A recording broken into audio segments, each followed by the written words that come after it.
அனைவருக்கும் வணக்கம். இந்த வீடியோவில் நம்ம பார்க்க இருக்கிறது மலர் மருத்துவத்தில் காணப்படக்கூடிய சில குளறுபடிகள் பற்றி தான். ஸோ இதை தெரிஞ்சுக்கிறது மூலமாக இந்த சிஸ்டத்துடைய தன்மை மாறாமல் இது இன்னும் நிறைய பேர்கிட்ட கொண்டு போய் சேர்க்கலாம். அது மட்டும் இல்லாமல் இந்த சிஸ்டம் இன்னும் பிரபலமாகும். ஏன்னா இது எல்லாருக்கும் தெரிய வேண்டிய ஒரு எளிமையான சிஸ்டம் அப்படிங்கிறதால. இப்போ சிஸ்டம்னு சொல்கிறதுனால ஒரு சிஸ்டம் நல்லபடியாக வளரணும், அடுத்த ஜென்ரேஷனுக்கு அது பெருசாக உதவணும், நம்மளும் அதை நல்லா பயன்படுத்தணும் அப்படின்னா அந்த சிஸ்டத்துடைய ஃபவுண்டர் நமக்கு அதை எப்படி க்ரியேட் பண்ணி கொடுத்தாங்களோ அதை அப்படியே நம்ம தன்மை மாறாமல் எடுத்துகிட்டு போனோம் அப்படின்னோம்னா இந்த சிஸ்டம் மேலும் மேலும் வளரும். அதுக்கு பதிலாக நமக்கு வசதியாக இருக்கட்டுமே அப்படிங்கிறதுக்காகவோ, இல்லை நமக்கு இப்படித்தான் புரியுது அப்படிங்கிறதுக்காகவோ, இப்படி சொன்னால் தான் ஞாபகம் வச்சுக்க முடியுது அப்படிங்கிறதுக்காகவோ அந்த சிஸ்டத்தோட இயல்பு நிலையை நம்ம மாற்றும் பொழுது அதை பின்னாடி வரவங்களாகட்டும், இல்லை அதை பற்றி பரிச்சயமே இல்லாதவங்க அதை கற்றுக்கும் போது இந்த சிஸ்டம் மொத்தமே இவ்வளோதான் அப்படின்னு சொல்லி புரிஞ்சுப்பாங்க. என்ன கேட்டால் மலர் மருத்துவம் அப்படிங்கிறது அது ஒரு சின்ன விஷயம் இல்லை, அது ஒரு மிகப்பெரிய கடல் அப்படின்னு தான் சொல்லுவேன். ஏன் அப்படின்னா மனுஷங்களோட மனது அப்படிங்கிறது கடலுக்கு ஒப்புமைப்படுத்தி சொல்லுவாங்க. மனுஷனோட மனம் கடல் மாதிரி ஆழமானதுன்ட்டு.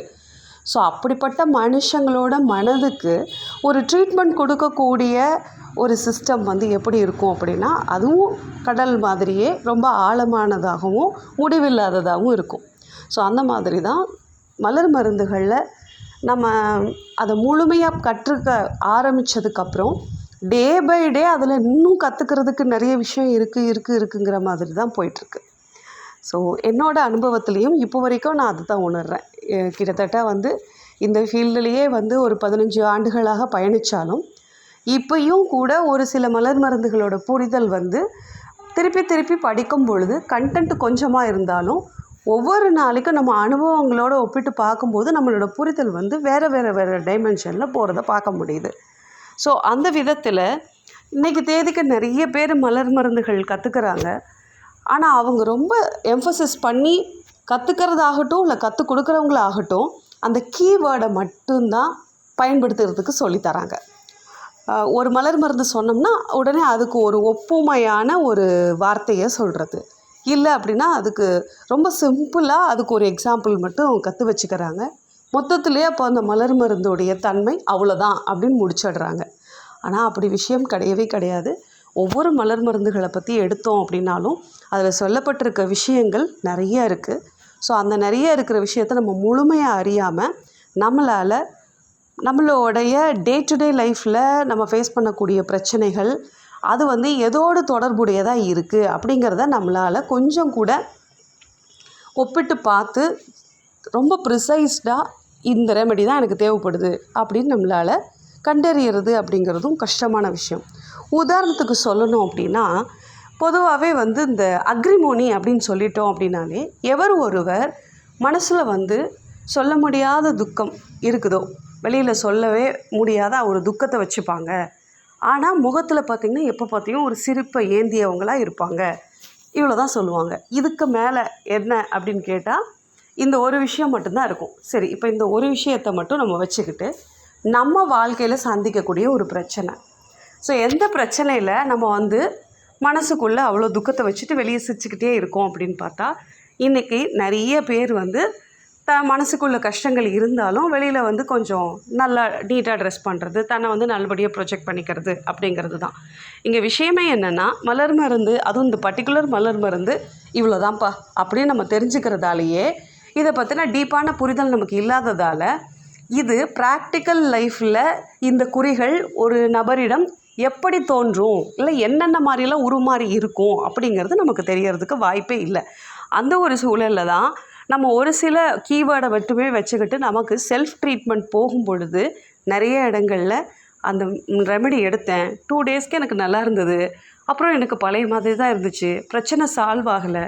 இன்றைக்கி கூட ஒருத்தவங்க பேசினாங்க, 1 இயராக நான் ரெமெடி எடுக்கிறேன் ஆனால் எனக்கு எந்த ரிலீஃப்மே இல்லைன்னு சொன்னாங்க. அப்போ இதுக்கெல்லாம் என்ன அர்த்தம் அப்படின்னா அது மட்டும் இல்லாமல் அவங்க இது வரைக்கும் 3 கோர்சஸ் வேறு படிச்சிருக்கேன் அப்படின்னாங்க.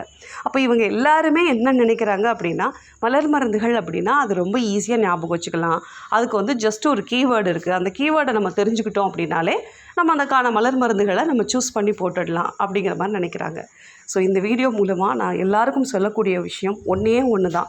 நீங்கள் வந்து உண்மையாகவே மலர் மருந்துகளை தெளிவாக படித்து தெளிவாக புரிஞ்சுக்கிட்டு நான் அதை வந்து என்னோடய வாழ்வியலோட பயன்படுத்திக்க போகிறேன், என் வீட்டில் இருக்க என்னோடய அன்பானவர்களுக்கு எல்லாத்துக்கும் நான் கொடுத்து உதவ போகிறேன் அப்படின்னு நீங்கள் முடிவு பண்ணிட்டீங்க அப்படின்னா அட்லீஸ்ட் லெவல் 1 கோர்ஸாவது நீங்கள் பேக் சென்டரில் போய் படிங்க. நீங்கள் அப்படி படிக்கும் பொழுது உங்களுக்கு என்ன ஆகும் அப்படின்னா ஓவராலாக கீவேர்டையும் தாண்டி ஒவ்வொரு மலர் மருந்துகளை பற்றின புரிதல் உங்களுக்கு கிடைக்கும். இந்த லெவல் 2 லெவல் 3 எல்லாம் போகிறது ஏன் வந்து ஒரு கோர்ஸை வந்து இப்படி ஒரு கீவேர்டை மட்டுமே கொடுத்து நம்ம ஞாபகம் வச்சுக்கலாம் அப்படின்னு இருந்தால் பேக் சென்டரில் ஒரே நாளில் இந்த கோர்ஸை நடத்தி முடிச்சிருக்கலாமே. எதுக்காக லெவல் 1 வச்சு லெவல் 2 வச்சு லெவல் 3 வச்சு அதில் ஏகப்பட்ட நம்ம வந்து ஒர்க் பண்ணுற மாதிரி கிட்டத்தட்ட 18 மாதம் அந்த இதில் நம்ம ஒர்க் பண்ணுற மாதிரியெல்லாம் ஏன் அந்த சிஸ்டத்தை அமைக்கணும்? அப்போ அதில் கற்றுக்கிறதுக்கு அவ்வளோ விஷயங்கள் இருக்குங்கிறத நம்ம இங்கே புரிஞ்சுக்கணும். அதனால் தயவுசெய்து ஒரு சிஸ்டத்தை நீங்கள் ஃபாலோ பண்ணணும், அதுவும் ப்ரொஃபஷ்னலாலாம் எடுக்கணும் முடிவு பண்ணிட்டீங்க அப்படின்னா ஸ்டாண்டர்டாக எங்கே கற்றுக் கொடுத்துக்கிறாங்களோ அங்கே நீங்கள் தாராளமாக டைரெக்டாக படிக்கலாம். அந்த மாதிரி இடங்களில் படிக்கிறதுக்கு உங்களுக்கு கைடன்ஸ் தேவைப்படுது அப்படின்னா என்ன போலயே நிறைய பேர் வந்து அங்கே படித்து சர்டிஃபைடு ஆனவங்க இருக்காங்க, இதே தமிழ்நாட்டிலே இருக்கிறாங்க. ஸோ அவங்களையும் நீங்கள் தாராளமாக ஃபாலோ பண்ணலாம் அப்படிங்கிற ஒரு விஷயத்தை தான் இந்த இடத்துல நான் சொல்ல விரும்புகிறேன். தயவுசெய்து இந்த 2 days கிளாஸு 5 days கிளாஸு நான் சொல்லித்தரேன் அப்படின்னு சொல்லிட்டு நீங்கள் போகிறது கற்றுக்கிறதுங்கிறது எப்படி இருக்கும் அப்படின்னா பாருங்கள், இதுதான் மலர் மருந்து. மலர் மருந்துன்ற ஒரு விஷயம் இருக்குது, அது இப்படியெல்லாம் உங்களுக்கு உதவும் அப்படின்னு தான் நம்ம தெரிஞ்சுக்க முடியுமே தவிர ஒவ்வொரு மலர் மருந்துகளை பற்றின தெளிவான ஆழமான புரிதல் அப்படிங்கிறது நீங்கள் அந்தந்த இன்ஸ்டியூஷனில் ப்ராப்பராக படிக்கும் பொழுது அவங்க உங்களுக்கு ஃபர்னிஷ் பண்ணுற தகவல் தான் 100% அக்யூரேட்டாக இருக்கும் அப்படிங்கிறது தான். ஸோ எந்த ஒரு விஷயமா இருந்தாலும் முழுமையாக தெரிஞ்சுட்டு நம்ம பண்ணும் பொழுது அதோடைய பலன் வேறு. வழக்கம் போல் என்னோடய குரு எப்பயும் சொல்கிற ஒரு விஷயம் என்ன அப்படின்னா, நாம் வாழணும் அப்படின்னு நினச்சிட்டு சிஸ்டத்தை வந்து என்றைக்குமே கெடுக்கக்கூடாது. சிஸ்டத்தை நம்ம ஒழுங்காக வாழ வச்சோம் அப்படின்னா இந்த சிஸ்டம் நம்மளை வாழ வைக்கும் அப்படின்னு சொல்லுவாங்க. ஸோ இப்போ வரைக்கும் நான் அதை தான் ஃபாலோ பண்ணிகிட்ருக்கோம். ஒரு நமக்கு கற்றுக்கிற எந்த சிஸ்டமாக இருந்தாலும் எந்த மாற்றுமுறை மருத்துவமாக இருந்தாலும் சரி, ஆழ்ந்து கற்றுக்கோங்க. அந்த ஆழ்ந்து கற்றுக்கிட்ட விஷயம் உள்ளபடி நம்ம கரெக்டாக ப்ரொஜெக்ட் பண்ணி அதன்படி நம்ம வந்து சிகிச்சைகள் கொடுத்தோம் அப்படின்னா ரிசல்ட்டும் 100% இருக்கும். அது சுய சிகிச்சையாக இருந்தாலும் சரி, இல்லை நமக்கு அடுத்தவங்களுக்காக நம்ம அந்த செய்கிற சிகிச்சையாக இருந்தாலும் சரி.